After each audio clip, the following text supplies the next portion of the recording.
ආයිබෝවන් අද මම ඔබට පැහැදිලි කරන්න යන්නේ 13 වන අවසර 3 වන නිපුණතාවය වන ඉලෙක්ට්‍රොනික තාක්ෂණ වේදය විෂය කරුණු පිළිබඳවයි. දැන් අපි 13 වන අවසරේ අවසන් විභාගයේදී ඔබට ප්‍රශ්න කීපයක් ලැබෙනවා. ඒකට අදාළ විෂය කරුණු සාකච්ඡා කරමු. මීට පෙර 12 වෙනි පන්තියේදී 12 ශ්‍රේණියේදී ඔබ මේ ඉලෙක්ට්‍රොනික තාක්ෂණයට අදාළ විෂය කොටස් වලින් මූලික කොටස් ටික ඉගෙනගෙන තියෙනවා. 12 වෙනි ශ්‍රේණියේ 7 වන නිපුණතාවයේ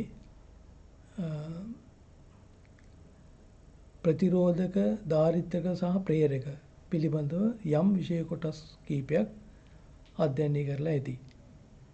මේ කොටස් වලට අපි කියනවා අක්‍රීය උපාංග කියලා.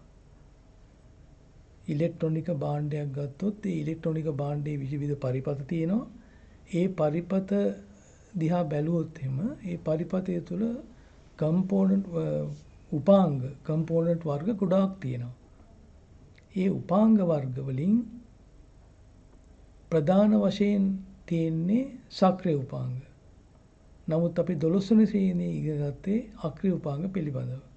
ප්‍රධාන උපාංග ප්‍රධාන කොටස් දෙකකට වෙන් කරනවා. අද ඉගෙන ගන්න යන්නේ දෙවන වර්ගය වන සක්‍රිය උපාංග පිළිබඳව. මේ සක්‍රිය උපාංග නිෂ්පාදනය කරලා තියෙන්නේ අර්ධ සන්නායක මූලද්‍රව්‍ය නැත්නම් අර්ධ සන්නායක ද්‍රව්‍ය පාවිච්චි කරලා. ඊට කලින් අපි බලමු මේ ඉලෙක්ට්‍රොනික තාක්ෂණය ඔබ ඉගෙන ගැනීමෙන් ඔබට ඇතිවන වාසි මොනවද කියලා. මම කලින් කිව්වා වගේ 13 වෙනි ශ්‍රේණිය අවසන් විභාගයේදී ඔබට ලැබෙන ප්‍රශ්න වලට පිළිතුරු සපයන්නට අමතරව ගෙදර දොරේ ඔබට මුණ ගැසෙන විවිධ උදාහරණ වර්ග වල ඉලෙක්ට්‍රොනික පරිපථ අතිවිශාල ප්‍රමාණයක් තියෙනවා. දැනට කිසිම තාක්ෂණික උපකරණයක් ඉලෙක්ට්‍රොනික තාක්ෂණය භාවිතා නොකර නිෂ්පාදනය කරලා නැහැ.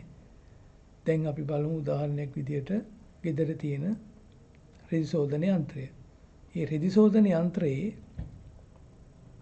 පාලන කොටස් නිමවලා තියෙන්නේ ඉලෙක්ට්‍රොනික පරිපථ පාවිච්චි කරලා. වර්ග දෙකක් තියෙනවානේ. එකක් තමයි අර්ධ ස්වයංක්‍රීය වර්ගය, අනිත් වර්ගය පූර්ණ ස්වයංක්‍රීය වර්ගය. මේ වර්ග දෙකේම ඉලෙක්ට්‍රොනික පරිපථ තියෙනවා. ඊළඟට ඔබගේ ශාලේ ඔබගේ ආලින්දයේ තියෙන රූපවාහිනී යන්ත්‍රය. ඒ රූපවාහිනී යන්ත්‍රයේ අභ්‍යන්තරය ඉලෙක්ට්‍රොනික පරිපථ රාශියක් අඩංගුයි. ඒ පරිපථ සකස් වෙලා තියෙන්නේ ඔය ඉස්සෙල්ලා අපි කතා කරපු උපාංග වර්ග දෙක පාවිච්චි කරලා. අක්‍රීය උපාංග සහ සක්‍රීය උපාංග. දැන් අපි බලමු මේ තවත් එක අවශ්‍යතාවයක් ඉලෙක්ට්‍රොනික තාක්ෂණය ඉගෙන ගැනීමේ. ඔබ යම් නව නිපැයුමකට යනවා නම් ඒ නව නිපැයීමේ කෙරෙන පාලන කොටස් ඔබට ඉලෙක්ට්‍රොනික පරිපථ පාවිච්චි කරලා නිමවන්න පුළුවන්. ඒ නිසා එවැනි අවස්ථාවලදී එදිනෙදා ජීවිතයේදී හෝ එවැනි නව නිපැයුමක් කිරීමේදී මේ ඉලෙක්ට්‍රොනික තාක්ෂණය අවශ්‍ය වෙනවා. ඔබට සුළු අලුත් එඩියාවක් කිරීමට අවශ්‍ය නම් ඉලෙක්ට්‍රොනික භාණ්ඩයක ඒ සඳහාත් මේ ඉලෙක්ට්‍රොනික තාක්ෂණය උදව් වේවි. ඒ නිසා මෙහි වැදගත්කම ඔබට දැන් පැහැදිලි වෙනවා ඇති. අපි බලමු අපට ඉදිරියට ඉගෙන ගන්න තියෙන්නේ මොනවද කියලා. තුන්වෙනි නිපුණතාවය යටතේ තියෙන ඉලෙක්ට්‍රොනික තාක්ෂණය එදිනෙදා භාවිතය සඳහා යොදන ආකාරය විමර්ශනය කරයි. නිපුණතා මට්ටම් 9කට වෙන් කරලා තියෙනවා මේ නිපුණතාවය තුන්වෙනි නිපුණතාවය. ඒකෙන් පළවෙනි එක තියෙන්නේ අර්ධ සන්නායක ද්‍රව්‍ය වල ලාක්ෂණික පැහැදිලි කරයි. ලාක්ෂණික කියන්නේ ගතිගුණ. මේ සඳහා අපි ඉදිරි පාඩම් වලදී සවිස්තරාත්මක විස්තරයක් කරනවා. ඊළඟට තියෙන්නේ විෂය අන්තර්ගතය. දැන් මේ විෂය කොටසේ තියෙන න්‍යායාත්මක කොටස් තියෙන්නේ අර්ථ සන්නායක මූලද්‍රව්‍ය වල ඉලෙක්ට්‍රොනික වින්‍යාසය තේරුම් ගන්න ඕන. ඒ වගේම P සහ N අර්ථ සන්නායක ද්‍රව්‍ය වල සැකැස්ම අවබෝධ කරගන්න ඕන. ඒ P සහ N අර්ථ සන්නායක ද්‍රව්‍ය තුල තියෙන බහුතර වාහක සහ සුළු වාහක, සුළුතර වාහක හැදෙන්නේ කොහොමද? ඒවායේ තියෙන ප්‍රයෝජන, ඒවායේ ක්‍රියාකාරීත්වයන් අවබෝධ කරගන්න ඕන. ඊළඟට අර්ථ සන්නායක ද්‍රව්‍ය වල සන්නායකතාවය වැඩි කරලා තියෙන්නේ කොහොමද කියලා අවබෝධ කරගන්න ඕනේ. මේකෙදි අපි බලාපොරොත්තු වෙන දේවල් තමයි මේ තියෙන්නේ. එකක් තමයි අර්ථ සන්නායක මූලද්‍රව්‍ය වල ඉලෙක්ට්‍රොනික වින්‍යාසය පදනම් කරගෙන ඒවයි ಗುಣ පැහැදිලි කරන්න පුළුවන් වෙන්න ඕන. P වර්ගයේ සහ N වර්ගයේ අර්ථ සන්නායක ද්‍රව්‍ය වල ව්‍යුහය පැහැදිලි කරලා එහි සන්නායකතාව වර්ධනය වෙන ආකාරය විස්තර කරන්න පුළුවන් වෙන්නට ඕන. දැන් ඉලෙක්ට්‍රොනික තාක්ෂණය කියලා කියන්නේ ඇත්තටම ඉලෙක්ට්‍රොනික භාණ්ඩවල නැත්නම් ඉලෙක්ට්‍රෝන උපාංගවල ව්‍යුහය සහ ඒ වින්‍යාසය සහ ඒවායේ ಗುಣ ඉගෙන ගැනීම. ඒ නිසා පළවෙනි ඉගෙනුම් ඵලය වඩා වැදගත්. මේ ඔබට තිරේ දිස්වන්නේ ආවර්තවගේ මූලද්‍රව්‍ය අහුරලා තියෙන රටාවේ කාණ්ඩ තුනක සැකැස්ම. තුන්වෙනි කාණ්ඩය, හතරවෙනි කාණ්ඩය සහ පස්වෙනි කාණ්ඩය. ආවර්තවගේ තියෙනවා කාණ්ඩ 8ක්. ඒ කාණ්ඩ 8 යටතේ දැනට සොයාගෙන තියෙන සියලු මූලද්‍රව්‍ය අහුරලා තියෙන්නේ. නමුත් අපට අවශ්‍ය වෙන්නේ මේ කාණ්ඩ තුනේ මූලද්‍රව්‍ය පමණයි විශේෂයෙන්. මෙම කාණ්ඩ තුනේ හතරවෙනි කාණ්ඩය මූලද්‍රව්‍ය ගත්තොත් ඔබට පේනවා කාබන්, සිලිකන්, ජර්මනියම් ආදී මූලද්‍රව්‍ය කීපයක් තියෙනවා. මේ මූලද්‍රව්‍ය වල විශේෂ ලක්ෂණයක් තියෙනවා. ඒක තමයි හතරවන කාණ්ඩයේ මූලද්‍රව්‍ය වල අවසාන කවචයේ අවසාන ශක්ති තත්ත්වය ඉලෙක්ට්‍රෝන 4 බැගින් තියෙනවා. මූලද්‍රව්‍යයක් ස්ථායී වෙන්න නම් පිටතම රවුමේ පිටතම ශක්ති තත්ත්වය ඉලෙක්ට්‍රෝන 8ක් තියෙන්න ඕන අපි දන්නවා. නමුත් මෙතෙන්දී ඒ ඉලෙක්ට්‍රෝන 8 ලබා ගන්න එකෝ තියෙන ඉලෙක්ට්‍රෝන 4 ඉවත් කරන්න ඕන. එහෙම නැත්නම් ඉලෙක්ට්‍රෝන 4 පිටින් ලබා ගන්න ඕන. මේ කාර්යයන් දෙකම තරමක් අසීරුයි. ඒ නිසා මොකද කරන්නේ? තමන්ගේ සහෝදර පරමාණු සමග සහෝදර පරමාණු 4කින් ඉලෙක්ට්‍රෝන 4ක් හවුලේ බෙදා ගන්නවා. ඒ බෙදා ගැනීමේදී සිදුවෙන්නේ මොකද්ද? ඒ ඉලෙක්ට්‍රෝන හවුලේ බෙදා ගන්න ඉලෙක්ට්‍රෝන සහ තමන්ගේ ඉලෙක්ට්‍රෝන 4 ලබාගත් ඉලෙක්ට්‍රෝන සමග සම්බන්ධ වෙනවා. ඒ නිසා ඊටාම දුර්වල බන්ධන තමයි ඇති වෙන්නේ. මේවට අපි කියනවා සහසංයුද්ධ බන්ධන කියලා. එතකොට තුන්වෙනි කාණ්ඩයේ සහ පස්වෙනි කාණ්ඩයේ මූලද්‍රව්‍ය අවශ්‍ය වෙන්නේ මේ හතරවෙනි කාණ්ඩයේ මූලද්‍රව්‍ය සමග මාත්‍රණය කරලා ඒ වර්තනායක මූලද්‍රව්‍යයේ ගති ලක්ෂණ වෙනස් කිරීමට විශේෂයෙන් සන්නායකතාවය වැඩි කර ගැනීමටයි අවශ්‍ය වෙන්නේ. එතකොට අපි බලමු හතරවෙනි කාණ්ඩයේ මූලද්‍රව්‍ය වල තවත් විශේෂ ගතිගුණ කීපයක් තියෙනවා. ඒ ටික ඉගෙනගෙන අපි මාත්‍රණය කිරීමට යමු. මේ තිරේ දිසන්නේ සිලිකන් සහ ජර්මේනියම් මූලද්‍රව්‍ය වල පරමාණු ව්‍යුහය පිළිබඳව රූප සටහනක්. වම් අත පැත්තේ තියෙන මූලද්‍රව්‍ය සිලිකන්, දකුණු අත පැත්තේ මූලද්‍රව්‍ය ජර්මේනියම්. සිලිකන් මූලද්‍රව්‍යයේ සහ ජර්මේනියම් මූලද්‍රව්‍ය දෙකේම ඔයගලන්ට පේන අවසාන රවුමේ අවසාන කවච ඉලෙක්ට්‍රෝන 4 බැගින් තියෙනවා. නමුත් සිලිකන් වල සම්පූර්ණ කවච සංඛ්‍යාව බැලුවොත් 3යි තියෙන්නේ. ජර්මේනියම් වල 4ක් තියෙනවා. ඒ නිසා ජර්මේනියම් මූලද්‍රව්‍ය සිලිකන් මූලද්‍රව්‍යයට වඩා විශාලයි. වෙනින් විදියකින් කියනවා නම් න්‍යෂ්ටියේ සිට අවසාන කවචයට තියෙන දුර ප්‍රමාණය සිලිකන් වලට වඩා ජර්මේනියම් වල විශාලයි. ඒකෙන් මොකද වෙන්නේ? අවසාන රවුමේ තියෙන ඉලෙක්ට්‍රෝන සමග න්‍යෂ්ටිය ඇති කරගන්න ආකර්ෂණය දුර්වලයි ජර්මේනියම් වල. මොකද දුර වැඩි නිසා. ඒ නිසා ගති ලක්ෂණ යම් තරමකට වෙනස් වෙනවා. නමුත් පොදුවේ ගත්තාම සිලිකන් සහ ජර්මේනියම් මූලද්‍රව්‍ය දෙකේ ගති ලක්ෂණ බොහෝ දුරට සමානයි. නමුත් මේ මූලද්‍රව්‍ය දෙකම ස්ථායී වීම සඳහා තමන්ගේ සහෝදර පරමාණු සමග සහබන්ධන ඇති කර ගන්නවා.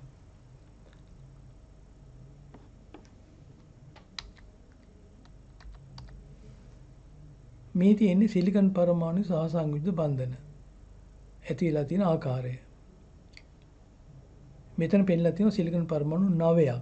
මේ 9න් මැද සිලිකන් පරමාණු ගැන හිත යොමු කරන්න. සිලිකන් පරමාණුවෙහි තියෙන අවසාන කවචයේ ඉලෙක්ට්‍රෝන 4 පමණයි මේ රූප සටහනේ දාලා තියෙන්නේ. මොකද බන්ධනයේට සහභාගී වෙන්නේ මේ ඉලෙක්ට්‍රෝන 4 පමණක් නිසා. අනිත් ඉලෙක්ට්‍රෝන ඔබ ඇතුලේ තියෙනවා. නමුත් ඒක අපි මෙතන පෙන්නලා නැහැ. දැන් බලන්න ඉලෙක්ට්‍රෝන බෙදා ගැනීම සඳහා ඉලෙක්ට්‍රෝන දෙක බැගින් සම්බන්ධ වෙනවා.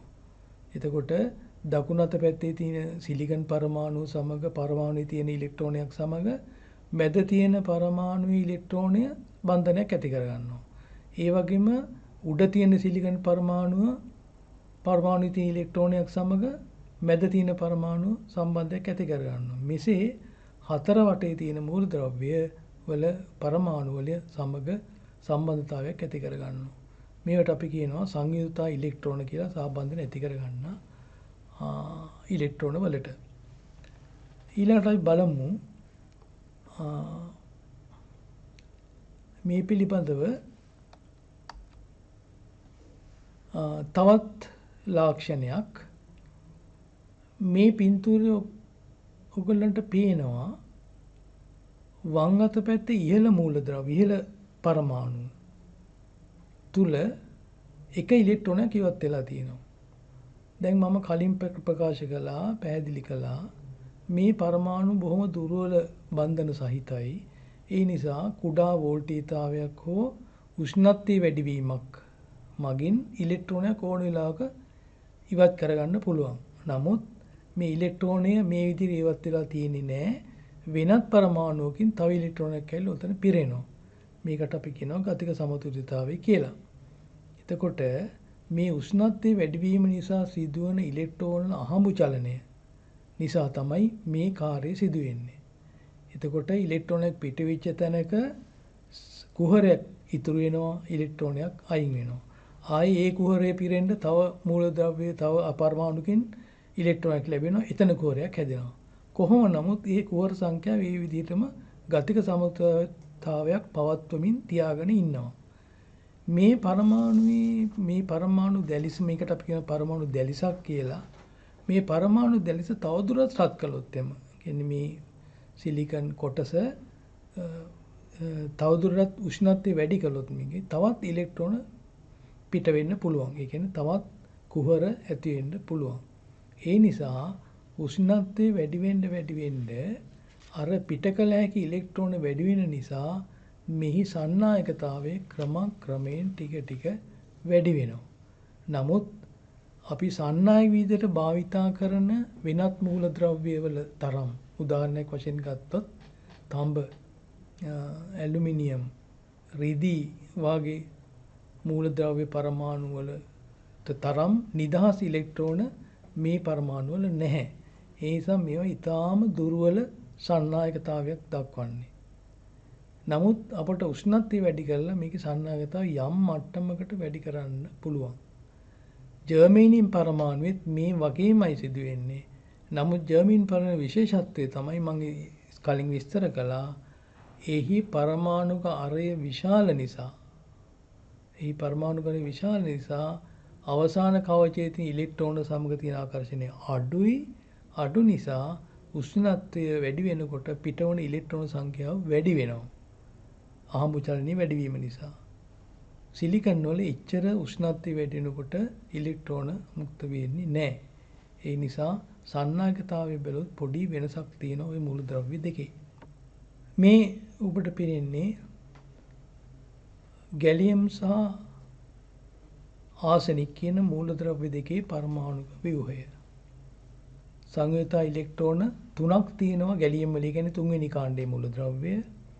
ආසනික් වල පිටතම රවුමේ සංයුතා ඉලෙක්ට්‍රෝන 5ක් තියෙනවා. ඒ කියන්නේ පස්වෙනි කාණ්ඩේ මූලද්‍රව්‍ය. මේ වගේ තවත් ගැලියම් ආසනික් එන ගැලියම් ඉන්ඩියම් වගේ මූලද්‍රව්‍ය තියෙනවා. තුන්වෙනි කාණ්ඩේ මූලද්‍රව්‍ය. ආසනික් ඇන්ටිමනි වගේ මූලද්‍රව්‍ය තියෙනවා පස්වෙනි කාණ්ඩේ මූලද්‍රව්‍ය. මේ මූලද්‍රව්‍ය සමග අර සිලිකන් හෝ ජර්මනියම් සම්බන්ධ වුණාම සන්නායකතාවයේ වෙනසක් වෙනවා. ඒක තමයි දැන් අපි කතා කරන්න යන්නේ. දැන් බලන්න මේ තියෙන්නේ N වර්ගයේ ද්‍රව්‍යයක් අර්ධසන්නායක ද්‍රව්‍යයක් හදාගන්න ආකාරය. මේ සඳහා ඇන්ටිමනි ආසනික් ෆොස්ෆරස් කියන මූලද්‍රව්‍ය තුන. ඒ කියන්නේ පස්වන කාණ්ඩයේ මූලද්‍රව්‍ය මාත්‍රණය කරන්න පුළුවන්. මාත්‍රණය කරනවා කියලා කියන්නේ ඊටාම සුළු වශයෙන් මුහුම් කරනවා. උදාහරණයක් වශයෙන් ගත්තොත් සිලිකන් හෝ ජර්මනියම් පරමාණු 10 8වෙනි බලයකට මේ වගේ පරමාණු එකක් තමයි මාත්‍රණය කරන්නේ. නමුත් මාත්‍රණය කිරීම වැඩිවීම ඊටාම සුළු වශයෙන් වැඩි කර හෝ ඊටාම සුළු වශයෙන් තවදුරටත් අඩු කර වෙනත් ගති ලක්ෂණ තියෙන අර්ධසන්නායක ද්‍රව්‍ය සකස් කරගන්න පුළුවන්. මේ අර්ධසන්නායක ද්‍රව්‍ය භාවිතා කරලා විවිධ උපාංග හදලා තියෙනවා. ඒවා අපි පසුව කතා කරමු. දැන් සංයුත ඉලෙක්ට්‍රෝන 5ක් සහිත අපද්‍රව්‍ය අපි මේ නිසා කියනවා දායක පරමාණු ලෙස. ඒ කියන්නේ ඉලෙක්ට්‍රෝන 5ක් තියෙනවා අවසාන රවුමේ අවසාන කවචේ. ඒ ඉලෙක්ට්‍රෝන 5න් 4යි සහබන්ධන වලට සහභාගී වෙන්න ඕන. තව ඉලෙක්ට්‍රෝනයක් ඉතුරු වෙනවා. දැන් මෙතන බලන්න මේ තියෙන්නේ සිලිකන් දැලිසට අපි ඇන්ටිමනි පරමාණුවක් මාත්‍රණය කරලා තියෙනවා. මැද තියෙනවා ඇන්ටිමනි පරමාණු SB කියලා කියන්නේ ඇන්ටිමනි. නමුත් ඕගලන්ට පේනවා වම් අත පැත්තේ ඉහළ කෙළවරේ තියෙනවා ඉලෙක්ට්‍රෝනයක් ඉවත් වෙලා. මේ ඉලෙක්ට්‍රෝන ඉවත් උනේ ඇන්ටිමනි පරමාණු සම්බන්ධ වෙන කලින්. ඒ කියන්නේ උෂ්ණත්වයේ වැඩිවීමෙන් හෝ ඉතා කුඩා වෝල්ටේජතාවය වැඩිවීමකින් ඉලෙක්ට්‍රෝන අහඹු චලනය නිසා පිටවන ඉලෙක්ට්‍රෝන. එතෙන්දී ඉලෙක්ට්‍රෝනේ පැත්තකින් තියෙනවා. එතකොට මේ පරමාණු දැලිසින් ඉලෙක්ට්‍රෝන 10ක් පිට වුණොත් ඉලෙක්ට්‍රෝන 10ක් නිදහස් වෙනවා. ඒ වගේම කුහර 10ක් ඉතුරු වෙනවා. නමුත් ඇන්ටිමනි පරමාණුව සම්බන්ධ වුණාම මාත්‍රණය වුණාම ඇන්ටිමනි පරමාණුවේ අවසාන රවුමේ තියෙන ඉලෙක්ට්‍රෝන 5යි ඒ 5න් 4ක් සිලිකන් පරමාණු 4ක් සමග සහබන්ධනය වෙලා ඊට පස්සේ ඉතුරු ඉලෙක්ට්‍රෝනය පිටතින් ඉතුරු වෙනවා. එතනින් මෙතෙන්දී එතකොට සිදුරක් නැහැ. සිදුරක් නැතුව ඉලෙක්ට්‍රෝනයක් තියෙනවා. ඒ නිසා සම්පූර්ණ සමස්තයක් විතර ගත්තාම මේ පරමාණු දැලිසේ මාත්‍රණය වෙච්ච පරමාණු දැලිසේ ඉලෙක්ට්‍රෝන ප්‍රමාණය වැඩි. කොහොමද ඉලෙක්ට්‍රෝන ප්‍රමාණය වැඩි වෙන්නේ? රත් වීමෙන් පිට වෙච්ච ඉලෙක්ට්‍රෝන වෙනම තියෙනවා. අර අපද්‍රව්‍ය මිශ්‍ර කිරීමෙන් පස්වෙනි කාණ්ඩයේ අපද්‍රව්‍ය මූලද්‍රව්‍ය මිශ්‍ර කිරීමෙන් ඉලෙක්ට්‍රෝන බැගින් ඉතුරු වෙනවා. එතකොට ඉලෙක්ට්‍රෝන ප්‍රමාණය වැඩි. කුහර ප්‍රමාණයකුත් තියෙනවා. ඒකත් මතක තියාගන්න. කුහර ප්‍රමාණයකුත් තියෙනවා. ඒ කුහර ප්‍රමාණය හැදුනේ උෂ්ණත්වය වැඩි වීමෙන්. එතකොට මේක ඉස්සරහට අපට ප්‍රයෝජනවත් වෙනවා මේ સિદ્ધාන්තය මේ කරුණ. එතකොට දැන් අපි ඉලෙක්ට්‍රෝන වැඩි නිසා N වර්ගයේ අර්ධසන්නායකවල ප්‍රධාන වාහක විදිහට සලකන්නේ ඉලෙක්ට්‍රෝන. අල්පතර වාහක එහෙම නැත්නම් සුළු වාහක විදිහට සලකන්නේ සිදුරු. බලමු අපි P වර්ගයේ ද්‍රව්‍ය. දැන් P වර්ගයේ ද්‍රව්‍ය හදන්න භාවිතා කරන්නේ ආවර්තවගේ තුන්වන කාණ්ඩයේ මූලද්‍රව්‍ය. බෝරෝන්, ගැලියම්, ඉන්ඩියම් වැනි තුන්වෙනි කාණ්ඩයේ මූලද්‍රව්‍ය වල අවසාන රවුමේ අවසාන කවචයේ ඉලෙක්ට්‍රෝන 3 බැගින් තියෙනවා. එතකොට ඒ ඉලෙක්ට්‍රෝන 3 බැගින් තියෙන අවසාන කවචයේ ඉලෙක්ට්‍රෝන අර සිලිකන් හෝ ජර්මේනියම් දැලිසට මාත්‍රණය කළාම ඉලෙක්ට්‍රෝන 3යි දායක වෙන්නේ. එහෙමනම් තව ඉලෙක්ට්‍රෝන ඉඩකට තියෙනවා. ඒ නිසා අපි ඒකට කියනවා කුහරයක් කියලා. එතකොට ඉබේටම මේ බෝරෝන්, ගැලියම්, ඉන්ඩියම් කියන මූලද්‍රව්‍ය මාත්‍රණය කළාම එක කුහරයේ බැගින් ඉතුරු වෙනවා. ඒ නිසා අපි මේකට කියනවා ප්‍රතිග්‍රාහක පරමාණු කියලා. දැන් බලමු මේ තියෙන්නේ P වර්ගයේ සෑදීමට බෝරෝන් අපද්‍රව්‍යයක් යොදාගලා තියෙන ආකාරය. දැන් බෝරෝන් පරමාණු මැද තියෙනවා. අර ඉස්සෙල්ලා වගේ දකුණත් වම් අත පැත්තේ ඉහළ කෙළවරේ තියෙනවා අර රත් වීමෙන් පිටවෙච්ච ඉලෙක්ට්‍රෝන. ඒතකොට දැන් ඉලෙක්ට්‍රෝනයකුත් තියෙනවා එතන කුහරෙකුත් තියෙනවා. නමුත් පල්ලෙහා බෝරෝන් පරමාණු මාත්‍රණය කළාම ඉතුරුලා තියෙන්නේ කුහරයක් විතරයි. ඒ නිසා දැන් මේ වගේ දැලිසක කුහර සංඛ්‍යාව වැඩි. ඉලෙක්ට්‍රෝන සංඛ්‍යාව අඩුයි. ඉලෙක්ට්‍රෝන පිට වෙන්නේ අර ඉලෙක්ට්‍රෝන වල හම්බ චලන නිසා රත් වීමෙන් සිදුවන ඉලෙක්ට්‍රෝන හම්බ චලන නිසා පිටවන ඉලෙක්ට්‍රෝන. ඒ නිසා සිදුරු බැගින් ඉතුරු වෙනවා. ඒතකොට ඉලෙක්ට්‍රෝන 10ක් පිටව සිදුරු 10ක් ඉතුරු වෙනවා. කුහර 10ක් ඉතුරු වෙනවා. නමුත් අර පිටතින් එකතු කරපු තුන්වෙනි කාණ්ඩයේ මූලද්‍රව්‍ය නිසා ඉතුරු වෙන කුහරයට ඉලෙක්ට්‍රෝනයක් නැහැ. ඒතකොට කුහර සංඛ්‍යාව වැඩි. එතකොට දැන් උදාහරණයක් විදිහට බෝරෝන් පරමාණු 10ක් එකතු වුණා නම් කුහර 10ක් මේ එකතු වෙනවා. නමුත් ඒකට ඉලෙක්ට්‍රෝන නැහැ. ඒ නිසා කුහර සංඛ්‍යාව වැඩි. කොහොමද වැඩි වෙන්නේ? එකක් තමයි උෂ්ණත්වය වැඩි වීමෙන් පිටවන ඉලෙක්ට්‍රෝන නිසා ඇතිවන කුහර. දෙවෙනි කාරණේ තමයි තුන්වෙනි කාණ්ඩයේ මූලද්‍රව්‍ය සම්බන්ධ වෙලා මාත්‍රණය වෙලා එතනින් ඇතිවෙන කුහර. ඒ නිසා මේ P වර්ගයේ අර සන්නායක ද්‍රව්‍ය වල වැඩිපුර තියෙන්නේ කුහර. නමුත් ඉලෙක්ට්‍රෝනක් තියෙනවා. එතකොට මෙතෙන්දි මතක තියාගතු කාරණයක් තමයි උෂ්ණත්වය වැඩි වෙනකොට අර තියෙන පරමාණු වලින් තව ඉලෙක්ට්‍රෝන පිට වෙලා කුහර ඇති වෙනවා. හරිද? එතකොට දැන් ඉලෙක්ට්‍රෝන ප්‍රමාණය වැඩි වෙනවා කුහර ප්‍රමාණයත් වැඩි වෙනවා. ඒ නිසා අපි සාමාන්‍යයෙන් කියන්නේ උෂ්ණත්වය වැඩි වෙනකොට අල්පතර වාහක නැත්නම් සුළු වාහක වැඩි වෙනවා කියලා. ඇත්තටම ප්‍රධාන වාහකත් වැඩි වෙනවා. මොකද ඉලෙක්ට්‍රෝන පිට වුණොත් එතන සිදුරක් කුහරයක් ඉතුරු වෙනවා. ඒ කුහරය බෝරෝන් පරමාණු මිශ්‍ර කිරීමෙන් ඇතිවන කුහරේ නෙවෙයි. බෝරෝන් පරමාණු සම්බන්ධ කළාම වෙනත් කුහර බැගින් ඉතුරු වෙනවා. නමුත් ඒකට ඉලෙක්ට්‍රෝනයක් නැහැ. ඒ නිසා තමයි අපි කියන්නේ කුහර සංඛ්‍යාව වැඩි වෙන නිසා ප්‍රධාන වාහක වශයෙන් තියෙන P වල කුහර අල්පතර නැත්නම් සුළු වාහක විදිහට තියෙන්නේ ඉලෙක්ට්‍රෝන. එතකොට අපි කියනවා මේ බහුතර වාහක සහ සුළුතර වාහක ගැන කතා කරනකොට N වර්ගයේ ද්‍රව්‍යයක ඉලෙක්ට්‍රෝන බහුතර වාහක ලෙසත් කුහර සුළුතර වාහක ලෙසත් හඳුන්වනවා. ඒ මොකද ඉලෙක්ට්‍රෝන වැඩිපුර තියෙන්නේ අර උෂ්ණත්වය වැඩි වීමෙන් පිටවන ඉලෙක්ට්‍රෝන සහ පස්වෙනි කාණ්ඩයේ මූලද්‍රව්‍ය මාත්‍රණය කිරීමෙන් ඉතිරි වන ඉලෙක්ට්‍රෝන. ඊළඟට අපි බලමු P වර්ගයේ අර සන්නායක ද්‍රව්‍යයක බහුතර වාහක තියෙන්නේ කුහර සුළුතර වාහක තියෙන්නේ ඉලෙක්ට්‍රෝන. ඒක ඇති වෙන්නේ කොහොමද? උෂ්ණත්වය වැඩි වීමෙන් ඉලෙක්ට්‍රෝනයක් පිට වෙලා ඇතිවන කුහර වෙනම ඇති වෙනවා.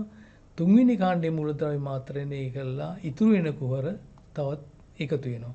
ඒතර කුහර සංඛ්‍යාව වැඩි. ඒ නිසා P ද්‍රව්‍යයේ කුහර සංඛ්‍යාව වැඩි N ද්‍රව්‍යයට වඩා. ඒ නිසා අපි ප්‍රධාන වාහක වශයෙන් කුහර තියෙනවා P වල. නමුත් මේ අවස්ථා දෙකේදීම මතක යුතු කාරණයක් තමයි නැවතත් මම කියන්නේ උෂ්ණත්වය වැඩි වීමේදී අර පිටින් පැමිණෙන පරමාණු වලින් ඇතිවන කුහරෝ ඉලෙක්ට්‍රෝන වගේ නෙමෙයි අර සිලිකන් හෝ ජර්මේනියම් දැලිසෙන් ඉලෙක්ට්‍රෝන පිටවෙලා ඇතිවන කුහර සහ ඉලෙක්ට්‍රෝන වැඩි වෙන්නට පුළුවන්. ඒ නිසා මේක අහිතකර බලපෑමක්. ඒක සාමාන්‍ය අපි කියන්නේ අර සන්නායක ද්‍රව්‍ය භාවිතා කරන උපාංග වැඩිපුර උෂ්ණත්වයකට ලබා දීම නැත්නම් උෂ්ණත්වය වැඩි වීමකට භාජනය වෙන්න දෙන්න හොඳ නැහැ කියලා. අපි බලමු අපි ඉගෙනගත්ත දේවල් පිළිබඳව ඇගීමක් කරන්න. බලන්න මේ ප්‍රශ්න තුනට ඔබට උත්තර දෙන්න පුළුවන්ද කියලා. අර්ධ සන්නායක මූලද්‍රව්‍ය වල උෂ්ණත්වය වැඩි වෙනකොට සන්නායකතාවය වැඩි වෙන අන්දම විස්තර කරන්න ඕන. කොහොමද සන්නායකතාවය වැඩි වෙන්නේ කියලා. ඊළඟට P වර්ගයේ සහ N වර්ගයේ අසන්නායක ද්‍රව්‍ය වල සන්නායකතාවයේ අර්ධ සන්නායක මූලද්‍රව්‍ය වල සන්නායකතාවයට වඩා වැඩි වන්නේ කෙසේද? ඒකට දැන් ඔකට උත්තර දෙන්න පුළුවන්. මොකද අර පිටතින් මේ මාත්‍රණය කරන තුන්වන කාණ්ඩය සහ පස්වන කාණ්ඩයේ මූලද්‍රව්‍ය වලින් අලුතෙන් එකතු වෙන කුහර සහ ඉලෙක්ට්‍රෝන නිසා තමයි මේ වැඩේ වෙන්නේ. තුන්වෙනි ප්‍රශ්නය අර්ධ සන්නායක ද්‍රව්‍ය වල උෂ්ණත්වය වැඩි වෙන විට සුළුතර වාහක වැඩි වන්නේ කෙසේද? ඒකත් මම ඔබට පැහැදිලි කරා. දැන් මේ පාඩම වලට පැහැදිලි වෙනවා මොනවද P සහ N ද්‍රව්‍ය සකස් කරගන්නේ කොහොමද සිලිකන් සහ ජර්මනියම් මූලද්‍රව්‍ය භාවිතා කරලා කියලා. එතකොට අරසන්නයික මූලද්‍රව්‍ය විදිහට ඇහුවොත් ඔබ පිළිතුරු දිය යුත්තේ සිලිකන් සහ ජර්මනියම් කියලා. semiconductor material.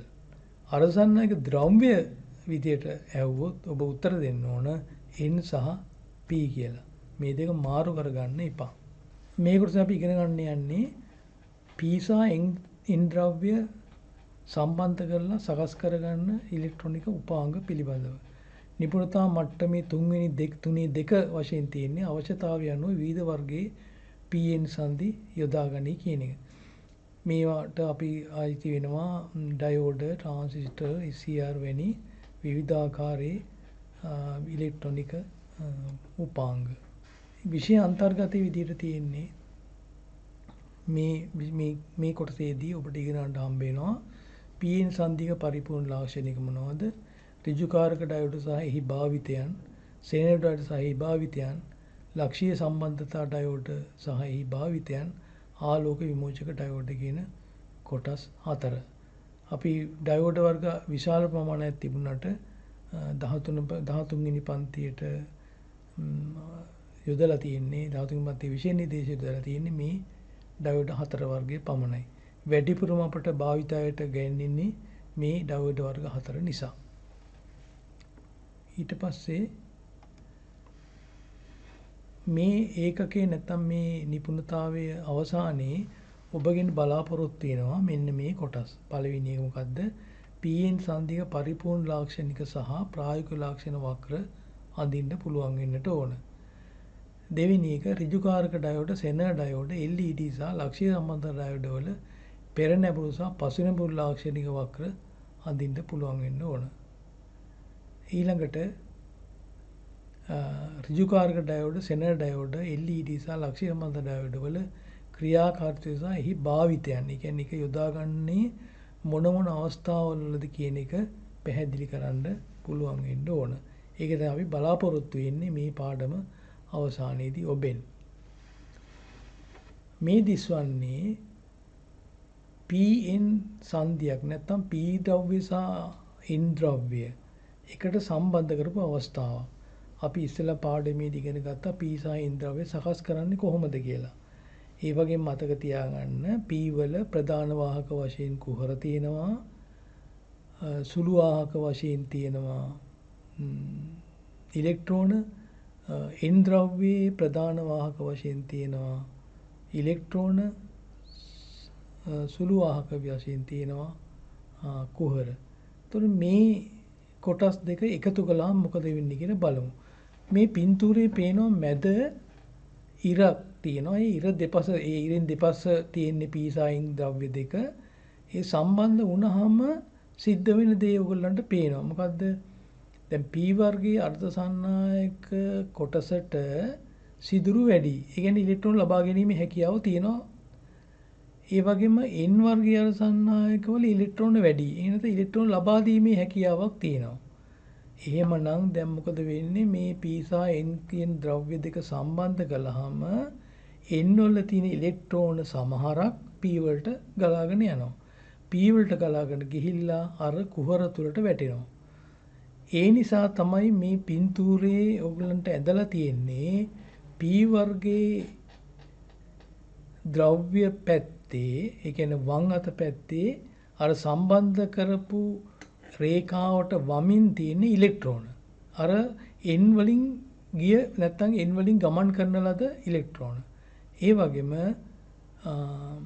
N වර්ගයේ දකුණත පැත්තේ තියෙන N වර්ගයේ මැද තියෙන රේඛාවෙන් දකුණට තියෙන්නේ කුහර අපි හඳුන්වන්නේ ධන විදියට. ඒතර මේ කුහර දැන් වෙලා තියෙන්නේ මොකක්ද? N වර්ගයෙන් P වර්ගයට ගිහිල්ලා තියෙනවා ඉලෙක්ට්‍රෝන. ඒ නිසා P වර්ගයේ ඉලෙක්ට්‍රෝන වැඩි, N වර්ගයේ ඉලෙක්ට්‍රෝන අඩුයි. ඒ නිසා දර ආරෝපණයක් දරනවා N වර්ගයේ ඒ සංදිය සමීපයේම, ඍණාරෝපණයක් දරනවා P වර්ගයේ සංදිය සමීපේ. නැත්නම් සංදිය දෙපස ඔයගලන්ට පේනවා N වර්ගයේ ද්‍රව්‍ය සමීපයේ ධනාරෝපණයකුත් P P වර්ගයේ සමීපයේ ඍණ ආරෝපණයකුත් තියෙනවා. එතකොට දැන් මෙතන අපට පේනවා ආරෝපණ හෝමාරෝප වෙලා තියෙනවා, ආරෝපණ වැඩි වෙලා තියෙනවා, P වල ඍණ N වල ධන ආරෝපණ වැඩි වෙලා තියෙනවා. ඒ නිසා මේ ඍණ ආරෝපණ සහ ධන ආරෝපණ අතර වෙනස අපි කියනවා විභවයක් කියලා. එතකොට අපි මේ ඇතිවන විභවයට කියනවා අභ්‍යන්තර බාධක විභවය කියලා. ඒ විභවය ඇති වුණේ කොහොමද? P සහ N ද්‍රව්‍ය දෙක සම්බන්ධ කිරීමේදී N වලින් P වලට ගලා ගිය ඉලෙක්ට්‍රෝන නිසා තමයි මේ සිද්ධිය ඇති වෙලා තියෙන්නේ. එතකොට දැන් ජර්මේනියම් ගත්තොත් ඉලෙක්ට්‍රෝන ආකර්ෂණය කිරීම අඩු නිසා මේ ආරෝපණ ප්‍රමාණය ගමන් කරනවා අඩුයි. නමුත් සිලිකන් වල පරමාණු ආරය කුඩායි, ඒ නිසා ඉලෙක්ට්‍රෝන ආකර්ෂණය වැඩි, ඒ නිසා වැඩිපුර ඉලෙක්ට්‍රෝන ආකර්ෂණය වෙනවා. ඒ නිසා මේ අභ්‍යන්තර විභව බාධකය සිලිකන් වල වැඩි ජර්මේනියම් වලට වඩා. මේ අභ්‍යන්තර බාධකය තමයි අර වෝල්ට් 0.6ක් 7ක් වාගේ සිලිකන් වල තියෙනවා. ජර්මේනියම් වල 0.1ක් 0.2ක් වාගේ ප්‍රමාණයක් හිටිනවා. එතකොට අර ධනායන සහ ඍණායන කියලා ලකුණු කරලා තියෙන්නේ ඉලෙක්ට්‍රෝන ප්‍රමාණය වැඩි නිසා P පැත්තේ අපි ඒක අයනයක් විදිහට සලකනවා. ඒ වගේම ධනාරෝපණ ඍණාරෝපණ අඩු නිසා ධනාරෝපණ වැඩි නිසා දකුණු අත පැත්තේ තියෙන N වර්ගයේ අපි ධනායන වශයෙන් සඳහන් කරනවා. දැන් අපි බලමු දැන් මේ තමයි Pn සංදිය හැදුනට පස්සේ ඇතිවන ඉලෙක්ට්‍රෝන සහ සිදුරු වල ස්වභාවය. ඊළඟට අපි බලමු කොහොමද මේ Pn ඩයෝඩය නැත්නම් ඩයෝඩයක් Pn සංදියක් අපි ඩයෝඩයක් විදිහට සලකනවා. ඒ ඩයෝඩයක් අපි ලකුණු කරලා තියෙන්නේ උදින් පේනවා අපිට පින්තූරය, ඒ කියන්නේ භෞතිකව පෙනෙන ආකාරය. ඒකේ ඉතින් තියෙනවා රේඛාවක් සුදු පාට. ඒ රේඛාව පැත්ත තමයි හැම වෙලාවෙම N වර්ගයේ තියෙන්නේ. ඒතකොට මේ N වර්ගයට අපි නම් කරනවා කැතෝඩේ කියලා.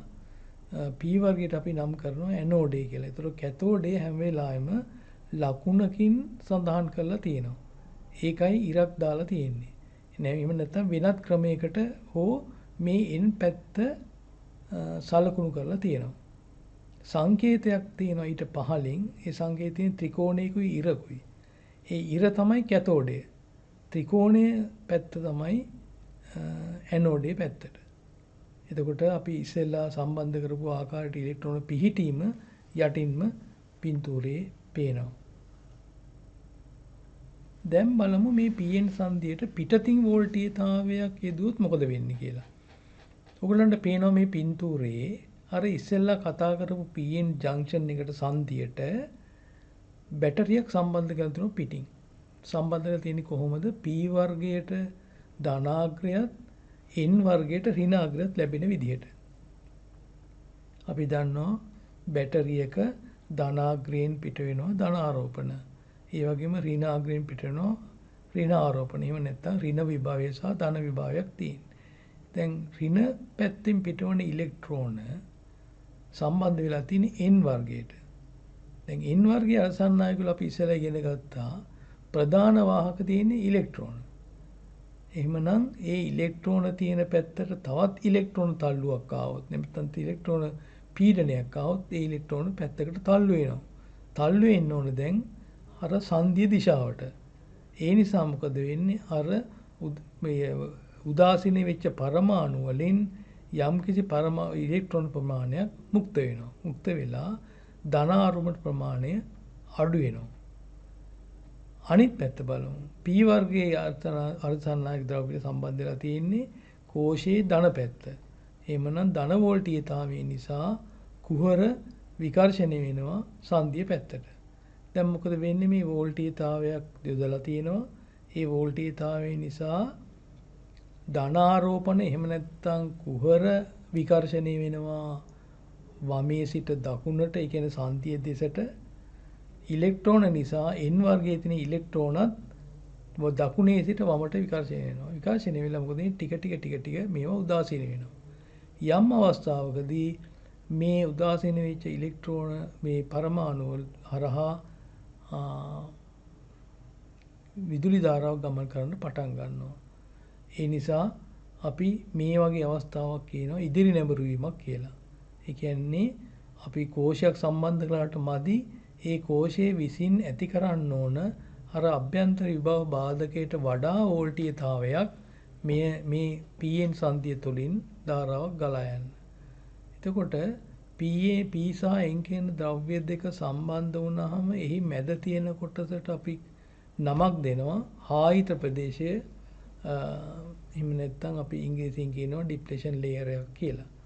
ඒ හායිත ප්‍රදේශයේ එහෙම නැත්නම් හීන ස්තරය කියලා කියනවා. ඒ කියන්නේ ආරෝපණ වලින් හීනයි. ඒ කියන්නේ සන්නාගතයක් දක්වන්නේ නැහැයි කියන එක. උදාසීන වෙලා තියෙන්නේ. ඒ නිසා සන්නාගතයක් දක්වන්නේ නැති නිසා තමයි අපි හායිත ප්‍රදේශය කියලා සඳහන් කරන්නේ. ඒතකොට මේ තියෙන දැක්ුණේ PN සංදියක් ඉදිරි නැඹුරු කිරීම. ඒ කියන්නේ ධාරාවක් ගලා යන විදිහට බාහිරින් බැටරියක් සම්බන්ධ කරලා තියෙන ආකාරය. ඊට පස්සේ බලමු බැටරිය ද්‍රව්‍යතාවය මාරු කරලා. ඒ කියන්නේ ඍණාග්‍රය සම්බන්ධ කරනවා P වලට, බැටරියේ ධනාග්‍රය සම්බන්ධ කරනවා N වලට. එතකොට දැන් මොකද වෙන්නේ? අර ධන පැත්තට තියෙන සීතුරු එහෙම නැත්නම් ධනාරෝපණ නිසා N වර්ගයේ තියෙන ප්‍රධාන වාහක ආකර්ෂණය වෙනවා. මොකද අපි දන්නවා මේ අසමාන ආරෝපණ ආකර්ෂණය වෙනවා, සමාන ආරෝපණ විකර්ෂණ වෙන බව. ඒ මූල ධර්මය අනුව N වර්ගයේ තියෙන ඉලෙක්ට්‍රෝන දැන් බැටරියේ ධනාග්‍රේ පැත්තට ආකර්ෂණය වෙනවා. ඒ වගේම P වර්ගයේ තියෙන කුහර අර බැටරියේ තියෙන ඍණ ආරෝපණ නිසා නැත්නම් ඉලෙක්ට්‍රෝන නිසා ආකර්ෂණය වෙනවා බැටරිය පැත්තට. ඒ ප්‍රතිඵලය මොකද්ද?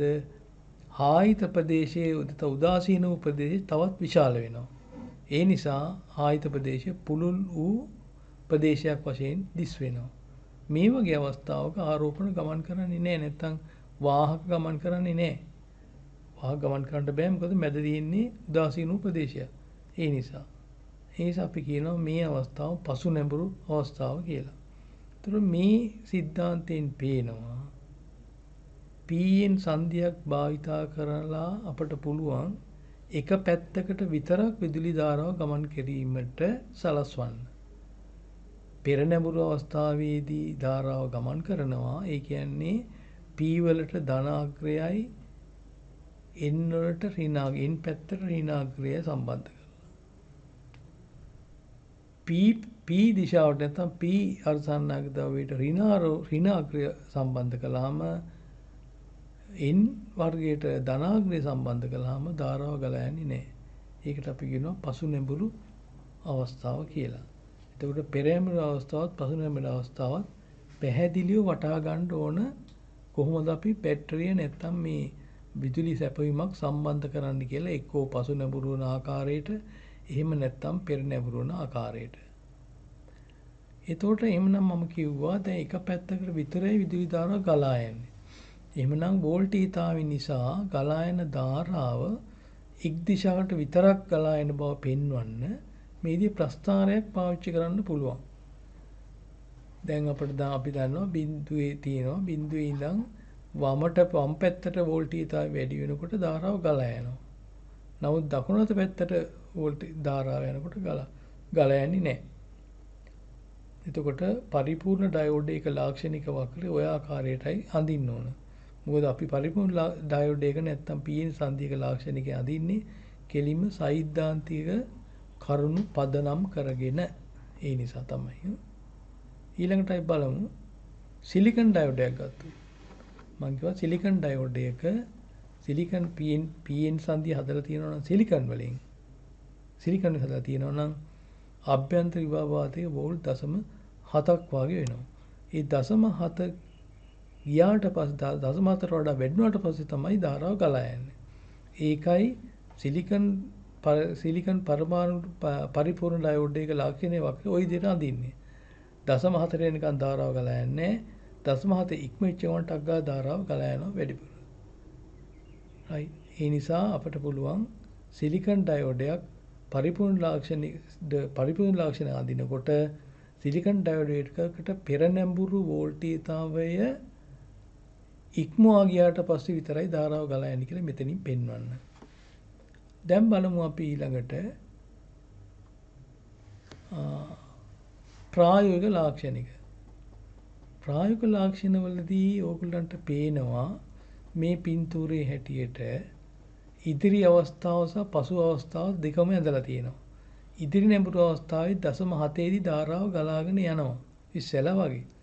නමුත් මෙතන පේන ඕගොල්ලන්ට 0.7ක් එන්න කලිනුත් ධාරාව ගලාගෙන යනවා. 0.7ක් එන්න කලිනුත් ධාරාව ගලාගෙන යනවා. ඒ කියන්නේ දැන් මෙහෙම ගත්තොත් එම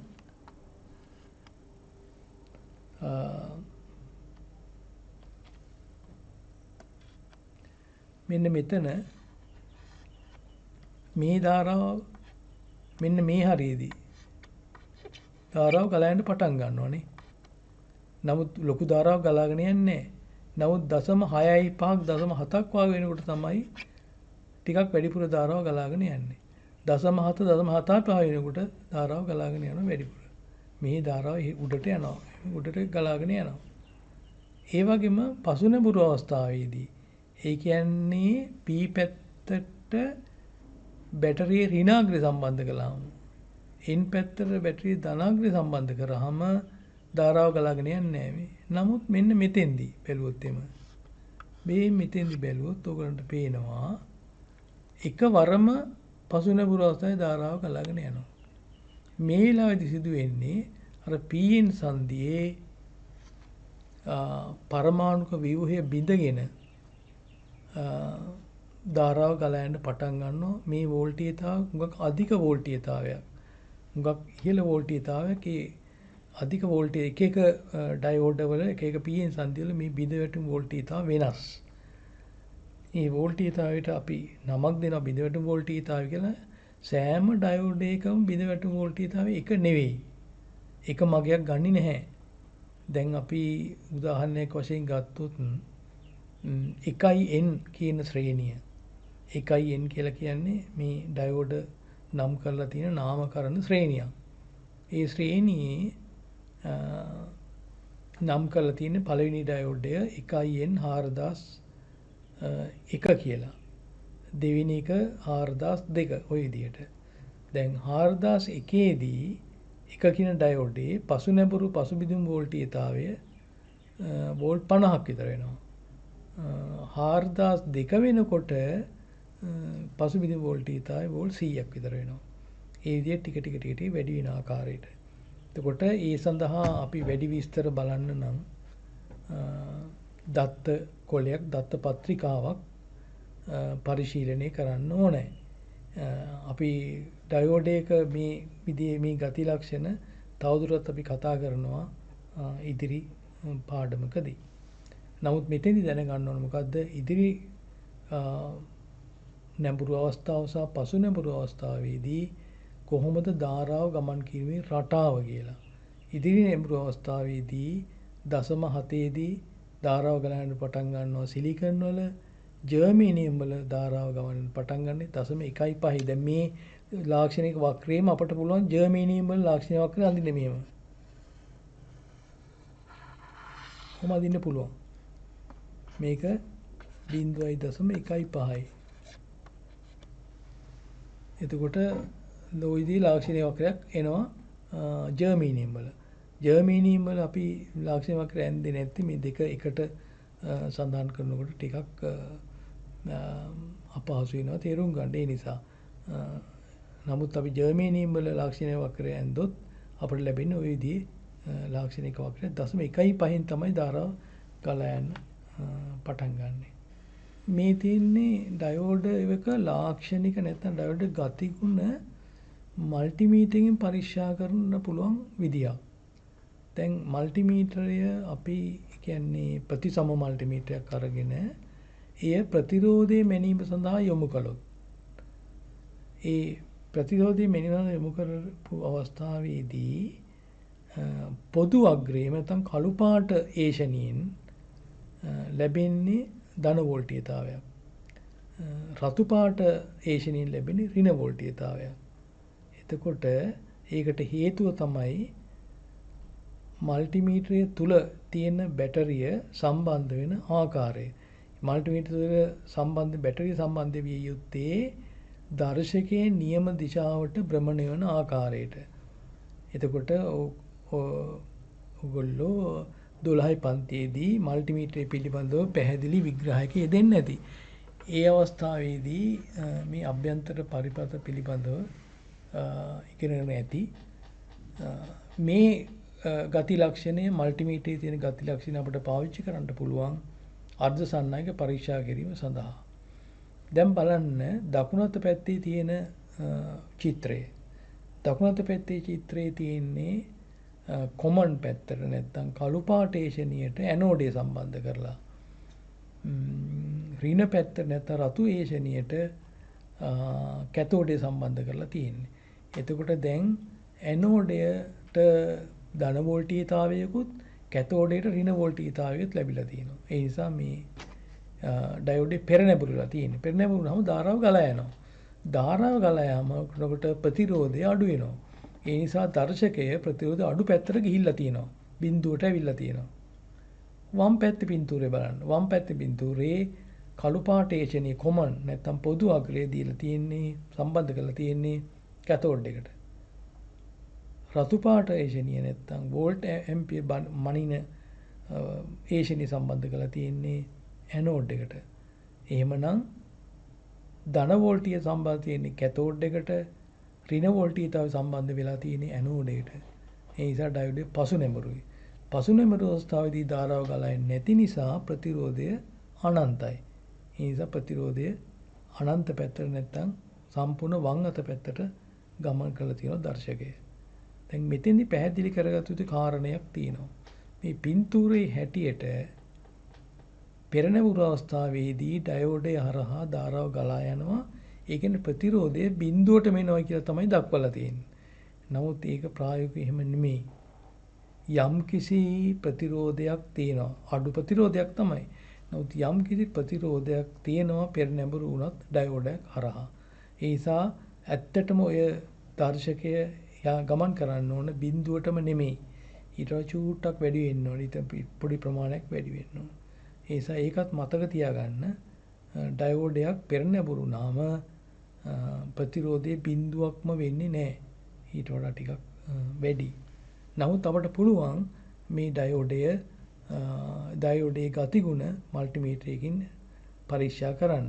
දැන් බැරි වෙලාවත් මේ පරීක්ෂණයේදී මේ අවස්ථා දෙකේදීම දර්ශකයේ බිඳුවක් ආවොත්, එහෙම නැත්නම් මේ පරීක්ෂණ අවස්ථා දෙකේදීම දර්ශකයේ අනන්තයේ පැත්තට ගියොත්, ඒ කියන්නේ මේ ඩයෝඩේ භාවිතා කරන්න බැරි තත්වයට පත් වෙලා තියෙනවා. එය දෝෂ සහිතයි. අපි බිඳුවට එනවා නම් ඒ කියන්නේ දෙපැත්තටම ගමන් කරන බිඳුවට අපි කියන ෂෝට් සර්කිට් කියලා. ලුහු පරිපථ වෙලා තියෙනවා. අවස්ථා දෙකේදීම අනන්තයේ පැත්තේ තියෙනවා නම් ධාරාව ගලා යන්නේ නැත්නම් අපි කියනවා ඕපන් සර්කිට්. විවෘත පරිපථ වෙලා තියෙනවා කියලා.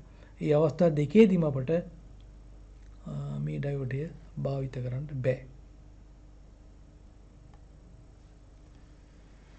මේ පින්තූරයෙන් පේන්නේ මේ ඍජුකාරක ඩයෝඩයක් භාවිතා කරන්න පුළුවන් එක්තරා අවස්ථාවක්. මේක ප්‍රධාන අවස්ථාව.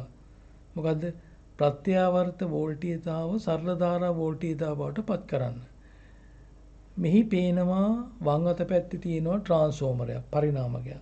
ඒ පරිණාමකයේ ප්‍රාථමිකයට යොදලා තියෙනවා 230 වෝල්ට් ප්‍රධාන සැපයුම. ප්‍රත්‍යාවර්තයි. පරිණාමකයෙන් ද්විතීයික ප්‍රතිදානය වෙන්නේ අර වගේම මේ ප්‍රත්‍යාවර්ත වෝල්ටීයතාවයක්. නමුත් එහි පොටෝල් සංඛ්‍යාව අනුව වෝල්ටීයතාවය අඩු වෙනවා. අපි පොටෝල් සංඛ්‍යාව යොදලා තියෙන්නේ වෝල්ට් 12ක් ලැබෙන ආකාරයට. ඒ කියන්නේ මැදට සාපේක්ෂව උඩට 12යි, මැදට සාපේක්ෂව පල්ලෙහා කෙරවලට 12යි. නමුත් මෙතෙන්දි මතක තියාගන්න ඕන උඩ කෙළවරට ධනාර්ධ වක්‍රයක් කෙනකොට යටට එන්නේ ඍණාර්ධ වක්‍රය. ප්‍රත්‍යාවර්ත වෝල්ටීය පිළිබඳවත් අපි 12 වෙනි පන්තියේදී ඉගෙනගෙන තියෙනවා. දැන් බලන්න දකුණු අත පැත්තේ තියෙන ඩයෝඩ් එක උඩ තියෙන ඩයෝඩ් එක 1.4007 ඒ වෙතට අපි 12 වෝල්ට් සම්බන්ධ කළාම ඒ ඩයෝඩේ පෙරනැඹුරු වෙන්නේ උඩ කෙළවරේ ධනාර්ධ වක්‍රයේ තියෙන අවස්ථාවේදී පමණයි. උඩ කෙළවර ධන අවස්ථාවේදී පමණයි. right. එතකොට ධාරාව ගලා යනවා. right. ඊට පස්සේ ඍණ පල්ලෙහා කෙළවරේදී ධනාක්‍රිය ධන අර්ධ වක්‍රය ලැබෙන්නේ උඩ කෙළවර ඍණ අර්ධ වක්‍රය ලැබෙන වෙලාවේදී. එහෙමනම් ඒ වෙලාවේදී දෙවෙනි ඩයෝඩේ නැත්නම් පල්ලෙහා ඩයෝඩේ සන්නයනය කරනවා පෙර නැඹුරු වෙලා. ඒ නිසා සැපයීමට අපට හැම වෙලාවෙම ධන උඩ ලබා ගන්න පුළුවන්. මේ පිළිබඳව වැඩි විස්තර අපි කතා කරනවා ඍජුකරණ කියන පාඩමේදී. ඒ නිසා අපි ඊළඟ කොටසට යමු. ඊළඟට අපි බලමු මේ ප්‍රායෝගිකව මේ ඩයෝඩේ අඳුනගන්නේ කොහොමද කියලා.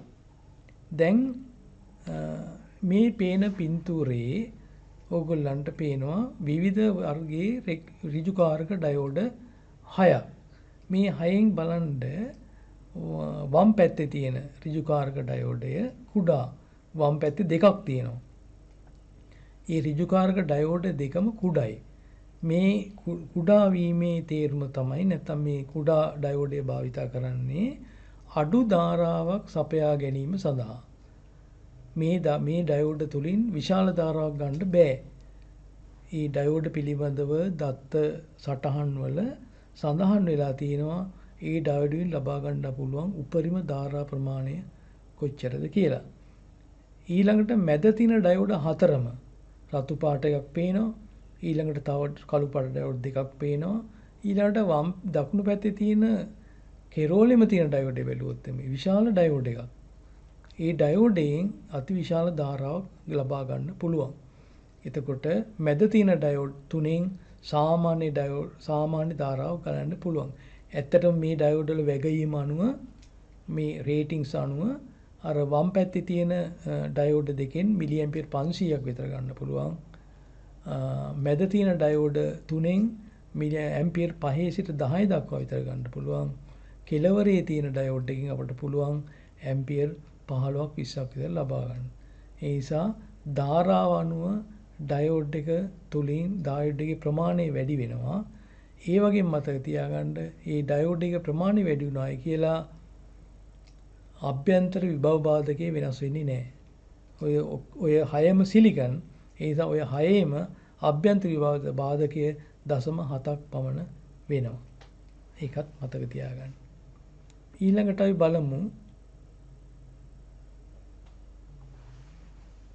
මේ ඍජුකාරක ඩයෝඩේ තවත් භාවිතයක්. ඍජුකාරක ඩයෝඩේ තවත් භාවිතයක්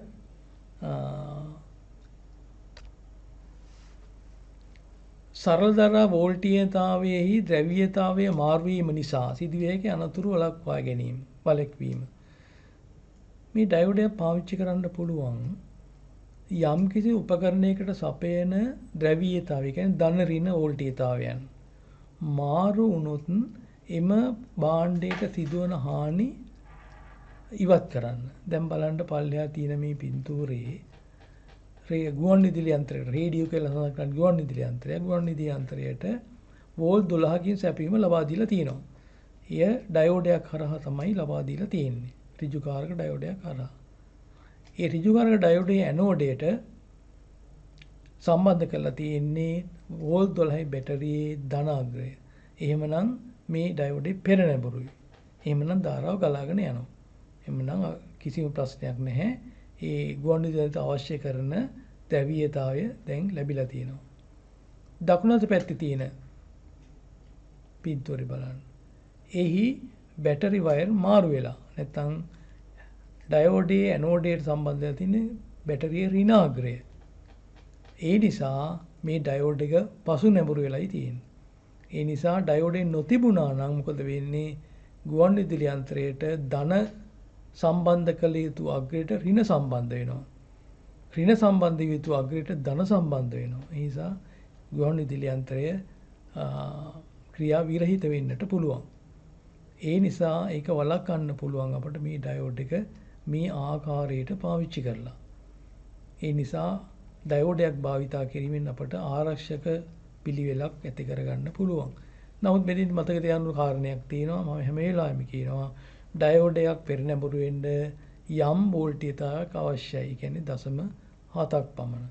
ඒ නිසා 12 වෝල්ට් 12ක බැටරියකින් සැපයීම දුන්නට ගුවන්විදුලි යන්ත්‍රයකට මේ යන්ත්‍රයට සැපෙන්නේ 11.3ක් වාගේ වෝල්ටේජතාවයක් 0.7ක් අඩු වෙලා. නමුත් ඒක ඉච්චර ගැටලුවක් වෙන්නේ මේ යෙදුමේදී. නමුත් සමහර යෙදුම් තියෙනවා වෝල්ටේජතාව හරියටම ලබා දිය යුතු යෙදුම්. ඒවට වෙනත් විකල්ප මාර්ග පාවිච්චි කරන්න පුළුවන්. මේ තියෙන තවත් භාවිතයක්.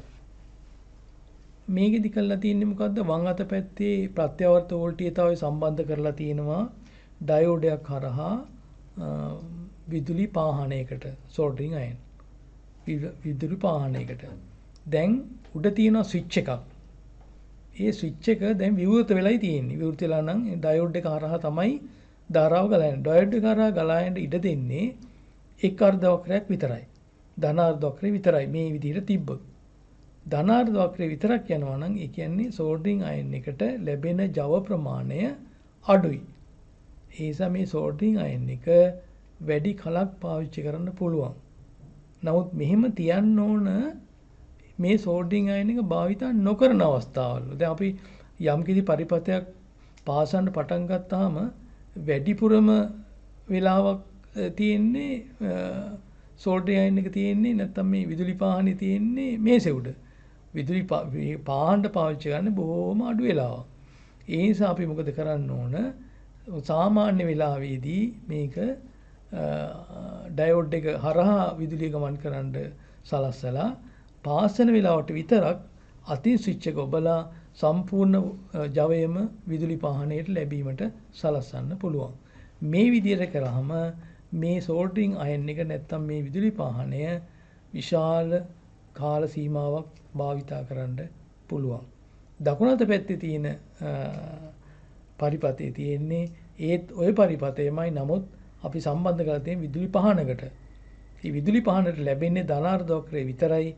ඒ නිසා ඒ ධනාර්ධ වක්‍රය පමණක් ලැබෙන නිසා ජව ප්‍රමාණය අඩුයි. ඒ නිසා ආලෝකය අඩුවෙන් තමයි පත් වෙන්නේ. නැත්තම් ඩිම් වෙලා.